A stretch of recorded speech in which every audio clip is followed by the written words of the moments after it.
Baik, untuk langkah selanjutnya adalah cara kerja sistem pengisian IC regulator saat kunci kontak on namun posisi engine dalam keadaan off.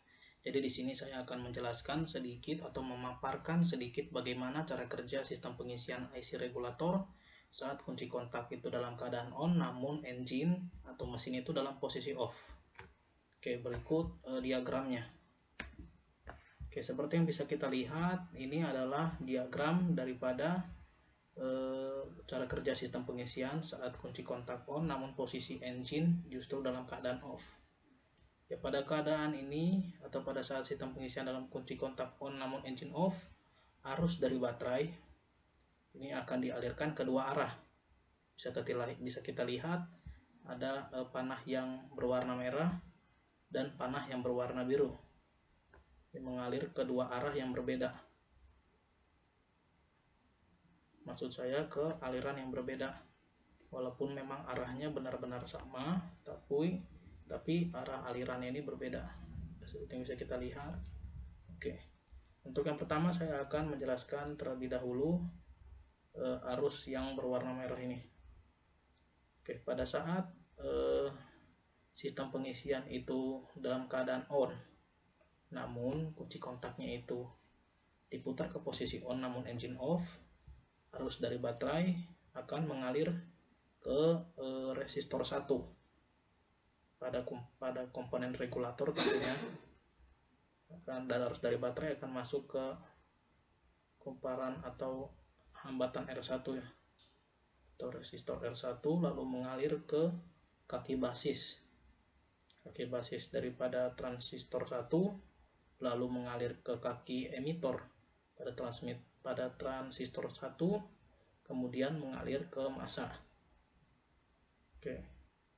Jadi pada kondisi ini transistor 1 dalam keadaan on, dan karena arus dari baterai yang merah ini mengalir melalui transistor 1 dan arus tersebut bersinggungan dengan kaki emitor, maka menyebabkan munculnya arus listrik lain yang masuk ke sistem rangkaian sistem pengisian ini sendiri. Jadi di saat yang bersamaan akan timbul aliran baru, di mana pada aliran yang kedua ini atau aliran yang biru ini akan mengalir ke kumparan rotor, dan mengalir ke kumparan rotor sehingga kumparan rotor ini menghasilkan medan magnet yang cukup kuat. Oke, ketika medan magnetnya ini terbilang cukup kuat, arus dari baterai akan dialirkan ke transistor 1 melalui terminal F alternator, terminal F regulator maksud saya.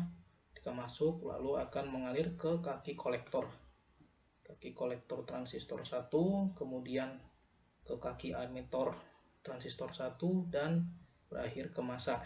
Nah, sehingga didapatkan kesimpulan bahwasanya terdapat dua arah ya.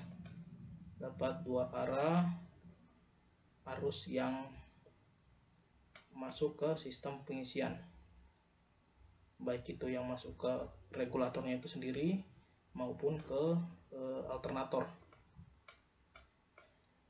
Nah, di saat ini juga mengapa arus dari baterai tidak mengalir ke hambatan R2 atau ke resistor R2 nih, resistor 2. Kenapa arus tersebut tidak mengalir ke resistor 2, melainkan justru mengalir ke resistor 1? Ya, hal ini diakibatkan karena rangkaian dari resistor R2 ini masih satu rangkaian dengan dioda Zener. Seperti yang kita ketahui bahwasanya memang dioda Zener ini dapat bekerja apabila ada tegangan yang cukup tinggi untuk memenuhi proses kerjanya dari dioda Zener itu sendiri. Jadi karena nilai tegangannya ini kurang dari batas standar kerja dari dioda Zener sendiri, maka arus dari baterai ini tidak mengalir ke resistor 2, melainkan mengalir ke resistor 1. Ya karena penyebabnya ya karena dioda Zener ini sendiri. Dia tidak dapat bekerja apabila tegangan batas dioda Zener itu tidak terpenuhi. Namun karena memang pada saat kunci kontak on engine off ini justru tegangannya kecil, maka tegangan tersebut akan masuk ke transistor 1. Dan di saat ini juga transistor 2 tidak bekerja karena tidak ada arus, maksud saya, yang masuk ke transistor 2. Oke. Bisa kita simpulkan ya seperti ini, bahwa pada saat sistem pengisian saat kunci kontak on engine off akan timbul kemagnetan yang cukup kuat pada rotor, dan transistor 1 juga akan bekerja. Pada di saat yang bersamaan transistor 1 juga akan bekerja, dan transistor 2 tidak bekerja.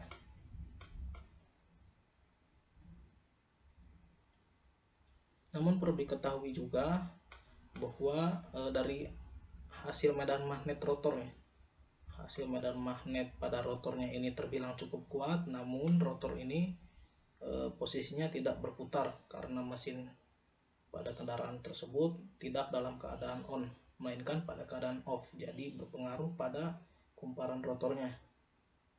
Apabila engine dalam keadaan off, maka kumparan rotor tentu akan dalam keadaan off dan tidak dapat bekerja. Namun medan magnet yang dihasilkannya justru menguat atau meningkat ya.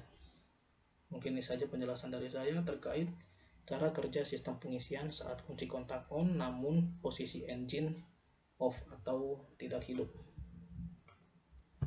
Oke, jikalau sebelumnya kita membahas tentang cara kerja sistem pengisian IC regulator saat kunci kontak dalam keadaan on namun mesin off, saat ini kita akan membahas tentang cara kerja sistem pengisian IC regulator saat engine berputar rendah dan sedang. Oke, jadi saat mesin berputar rendah dan sedang, cara kerja dari sistem pengisian IC regulator ini memiliki kesamaan yang cukup signifikan di antara keduanya. Oke.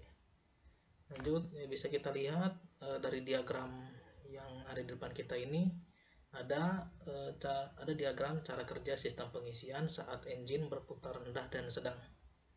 Oke, berbeda dengan posisi sebelumnya atau cara kerja sebelumnya, di mana yang sebelumnya arus dari baterai itu dialirkan ke dua arah.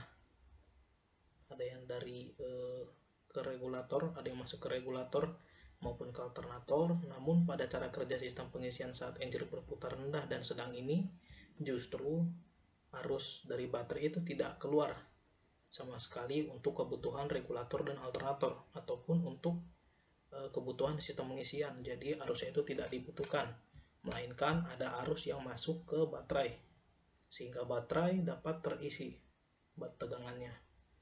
Oke, bagaimana tegangan tersebut dapat terisi pada baterai? Ya, seperti ini. Bisa kita lihat bahwa ada komponen dari alternator. Ini adalah komponen alternator, sedangkan ini adalah komponen dari regulator. Ini komponen regulator. Ini ada komponen stator coil.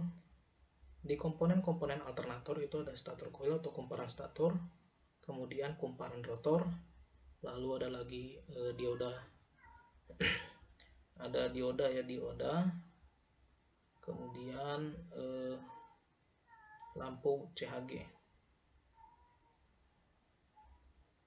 Nah, di sini di alternator sendiri ada terminal B alternator dan terminal B regulator. Lalu ini ada terminal F alternator dan terminal F regulator. Kemudian ini adalah terminal E alternator dan terminal E regulator. Jadi ketiga terminal ini memiliki kedudukan dan keterkaitan yang saling erat antara komponen alternator dengan regulator. Jadi pada saat ada tegangan dari terminal B pada alternator ini masuk ke baterai, bisa kita lihat tegangan atau arus dari terminal B pada alternator akan masuk ke baterai. Jadi saat ini juga arus yang mengalir ke baterai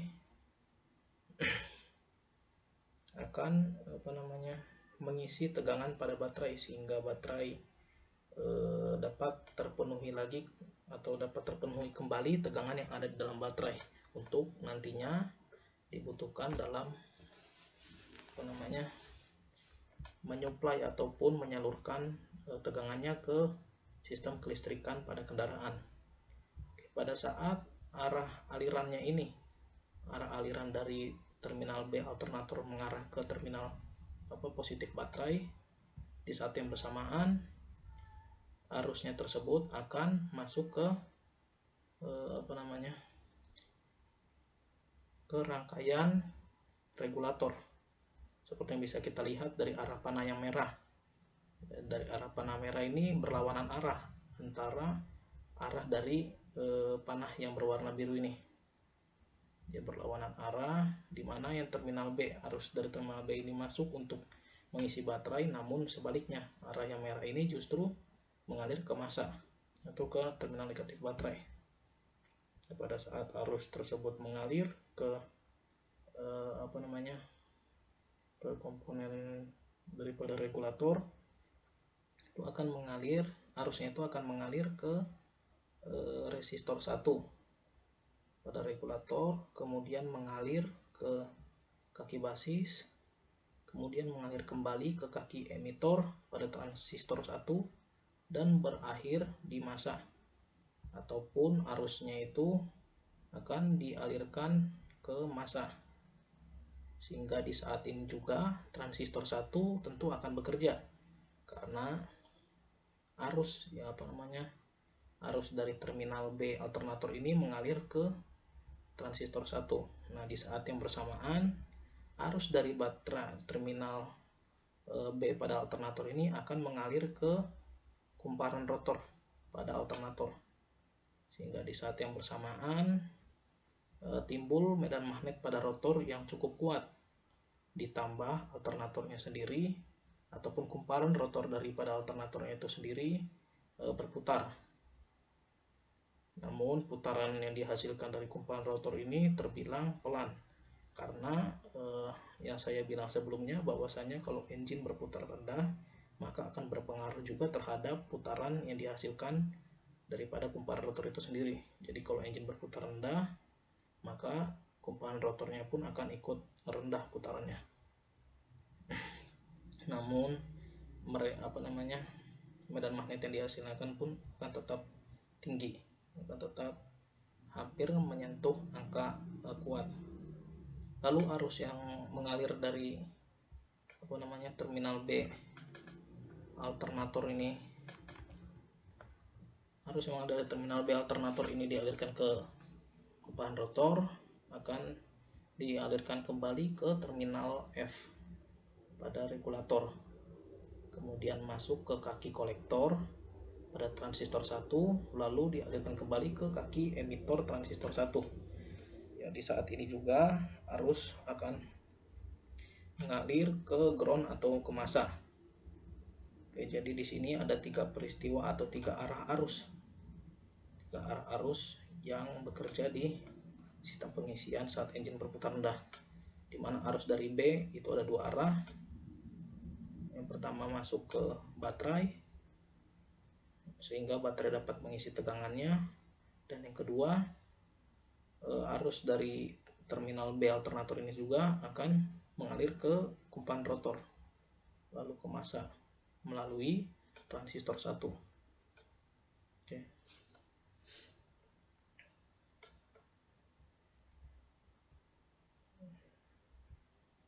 Lalu mengapa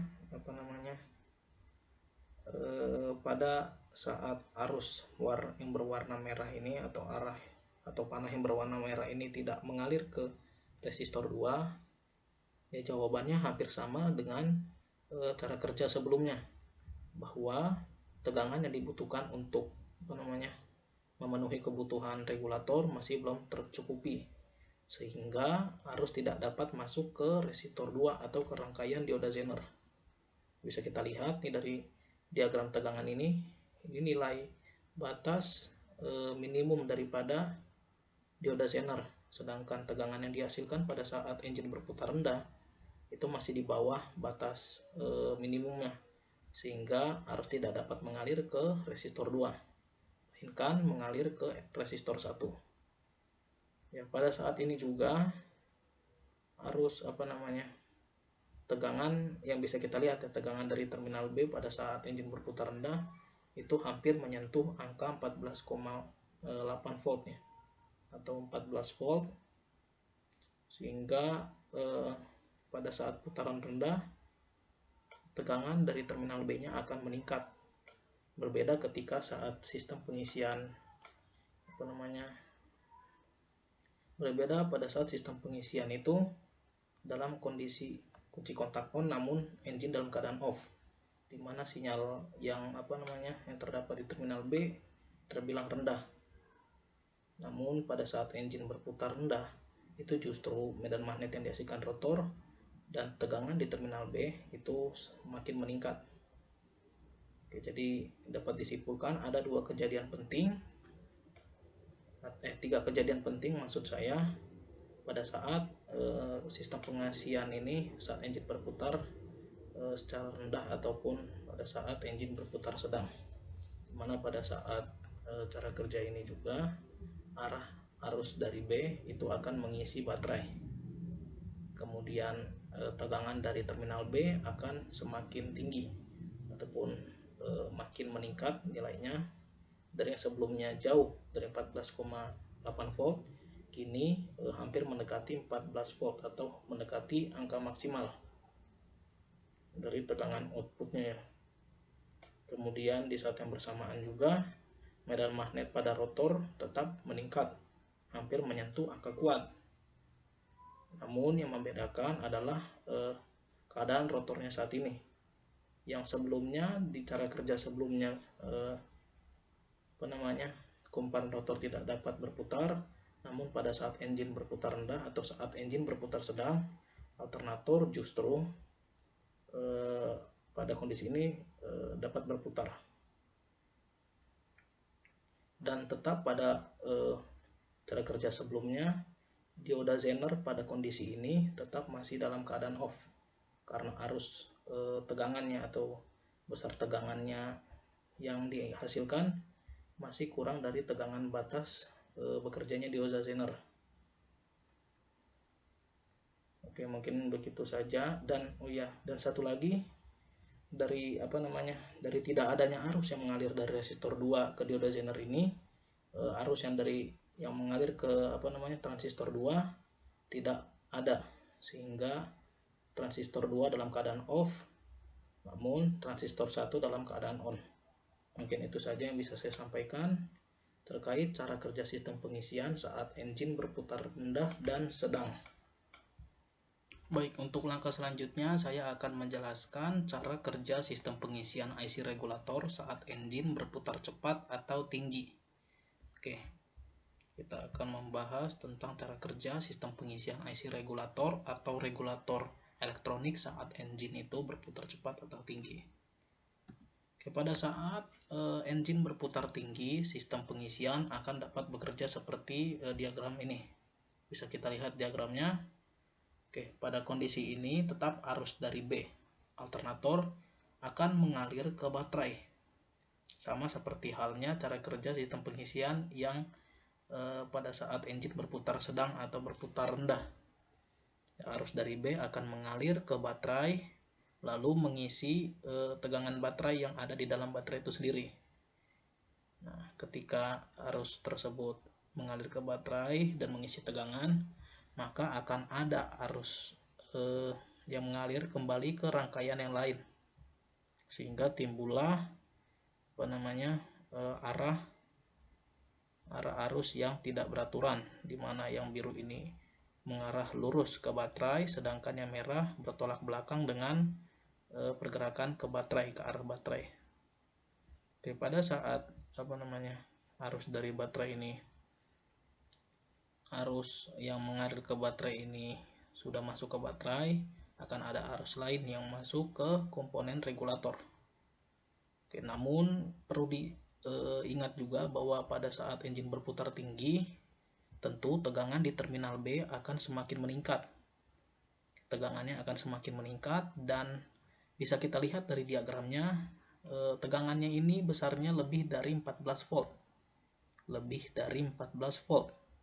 Maka dapat disimpulkan bahwasanya tegangan daripada dioda Zener pun sudah dapat terpenuhi. Tegangan minimalnya itu sudah dapat ditembus karena tegangan yang dihasilkan dari sistem pengisian sudah melebihi 14 volt. Ketika tegangannya itu menembus lebih dari tegangan minimum dari dioda Zener, arus dari terminal B pada alternator akan mengalir ke resistor 2.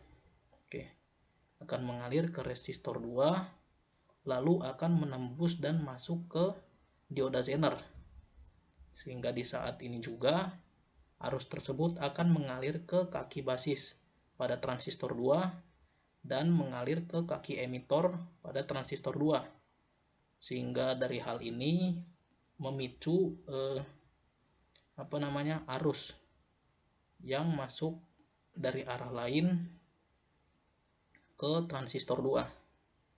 Sama seperti halnya cara kerja sistem pengisian sebelum-sebelumnya. Bisa kita lihat bahwa kalau arus yang mengalir ke resistor 1 itu akan mengalir ke kaki basis yang di transistor 1, lalu ke kaki emitor 1. Ya, sehingga di saat ini akan timbul pergerakan arus baru ya, yang tadinya dari sini, dan timbullah arus baru yang mengalir ke kumparan rotor. Bisa kita lihat mengalir ke kaki kolektor lalu ke kaki emitor. Namun karena arus yang besar ataupun tegangan yang besar sudah mampu menembus tegangan minimum dari dioda Zener, membuat pergerakan arusnya itu bergerak ke arah transistor 2 maksud saya. Jadi tidak lagi mengalir ke transistor 1. Karena kita lihat bahwasanya pemicu daripada arah tersebut justru masuk ke transistor 2 karena transistor 2 ini, karena resistor 2 lah yang mengalirkan arah B, mengalirkan arusnya ke arah B lalu ke emitor dan ke massa. Jadi dapat disimpulkan bahwa arus yang mengalir terlebih dahulu ya, arus yang mengalir ke arah terminal B ataupun ke kaki basis maksud saya, tentu itulah yang akan menjadi penentu dari mana arah arus lain akan datang. Contoh seperti ini. Kalau misalnya arusnya dari dari terminal B alternator itu mengalir dan menembus R2, dan di posisi R2 juga lah bisa kita lihat kaki basis ada di situ, sehingga masuk kaki basis dan kaki emitor. Hal inilah yang memicu arah arus berlainan ataupun arah arus lain itu timbul ke arah transistor 2, sehingga mengalir ke tempat yang sama dan mengalir ke ground atau ke massa. Jadi seperti itu prinsip kerja dari arah arusnya ya, arah arus dari sistem pengisian saat engine berputar cepat atau tinggi. Namun karena arusnya itu tidak mengalir ke transistor 1 atau tidak mengalir ke kaki basis transistor 1 dan ke kaki emitor transistor 1, membuat kaki kolektor pada transistor 1 tidak dialiri arus listrik.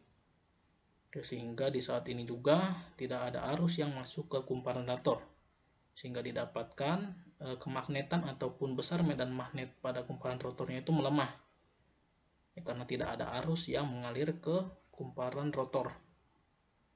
Berbeda ketika arusnya itu masuk ke kaki basis transistor 1 dan kaki basis emitor, dimana kalau arus itu justru masuk ke transistor 1 sudah pasti akan ada arus yang masuk ke ke kumparan rotor, sehingga di saat ini juga akan timbul medan magnet pada rotor yang cukup kuat. Lalu dialirkanlah ke kaki terminal F pada regulator, lalu ke kaki kolektor, kaki emitor, dan dibuang ke massa. Oke, jadi dapat kita simpulkan ada beberapa peristiwa yang timbul pada saat cara kerja sistem pengisian saat engine berputar cepat atau tinggi, di mana pada kondisi ini tegangan di terminal B akan semakin meningkat dan melebihi tegangan standar, yaitu 14 volt. Oke, arus melebihi itu akan mengisi baterai, dan di saat yang bersamaan ada peristiwa timbul yang ada peristiwa baru yang timbul, di mana arus tersebut tidak lagi mengalir ke R1 sebagai awalannya, melainkan mengalir ke R2 sebagai awalannya, karena tegangan yang diterima di terminal B itu sudah melebihi 14 volt, sehingga didapatkan tegangan dari resistor 2 pun akan tinggi dan melebihi nilai tegangan batas daripada dioda Zener itu sendiri, sehingga arusnya itu dapat tembus ke dioda Zener lalu mengalir ke kaki basis transistor 2 dan kaki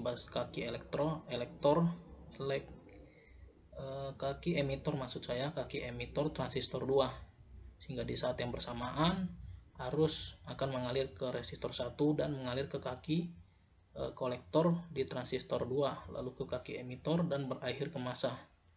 Jadi mungkin ini saja kesimpulan yang bisa saya dapatkan terkait cara kerja sistem pengisian saat engine berputar cepat atau tinggi.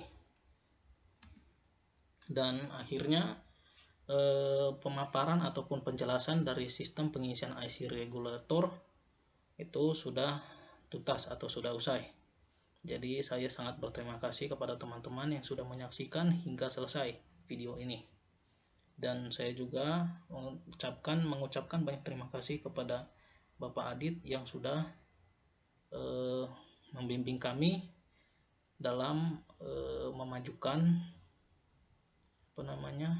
pengetahuan kami tentang sistem pengisian. Mungkin itu saja yang ingin saya sampaikan, dan mohon maaf yang sebesar-besarnya apabila terdapat penyampaian saya yang memiliki banyak kekurangan. Jadi mungkin itu saja. Selamat sore teman-teman, dan selamat menikmati hari sore kalian. Salam sehat. Terima kasih.